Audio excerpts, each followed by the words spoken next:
2 years ago, my own father's MI5 Secret Service file became available in the National Archives at Kew. Now, suddenly, I, the scholar, became a family historian. I suddenly was looking at a part of my own life, something I never knew about my own father. And that huge, I mean, it's 2 volumes, big files, absolute dynamite. I never knew that my father was assumed all the way through his life to be a communist, that he hadn't got jobs he wanted because of the slur in the file that said that he was a foreign spy. I don't believe he knew, but that has completely whetted my appetite for the things you never knew, and will in fact lead me to write a book called Things I Never Knew About My Father. Here in Parliament we often debate the big issues of the day, of war and peace, of the economy, domestic policy, and there's no doubt that the ability to access those discussions in the past, the secret letters, the correspondence, the diaries, which can only be found in the archives, gives us as members of Parliament a richer appreciation of political debate today. In my present book, which I'm working on at the moment, one of the key sources, in fact, is in the W0208 series in the National Archives.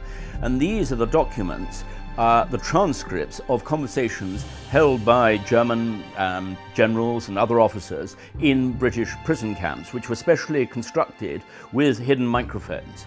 And this was a source we didn't know about for a very, very long time, and it was only because a German professor working here happened to come across it and then developed it. So I mean, the research, the material there, is simply phenomenal, because you get the real thoughts, the real feelings of German officers, not what they said in interrogations, but what they actually said between themselves. So you know it's true. I've lived through a period where the region where I came from, the South Wales coalfield, has been transformed, it's changed.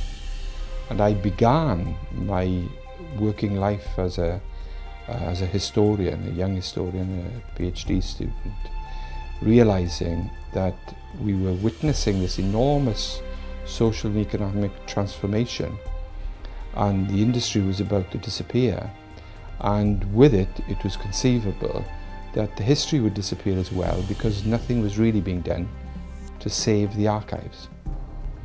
And so I spent my early period as a PhD student from 1968 onwards going around villages and community halls, miners' institutes, families, great and small, important, seemingly and not important, asking people what they were doing with their letters, with their minute books, with their photographs. That was the beginning of my fascination, and it's almost been a lifetime fascination, which I continue as a politician through our all-party group.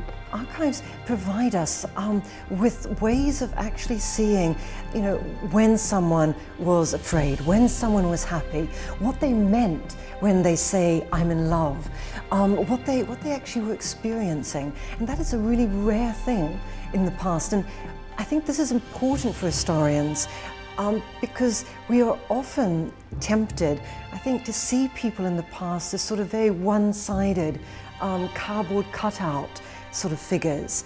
And a lot of archival sources just cut through that, show us, you know, these are people who have feelings just like us.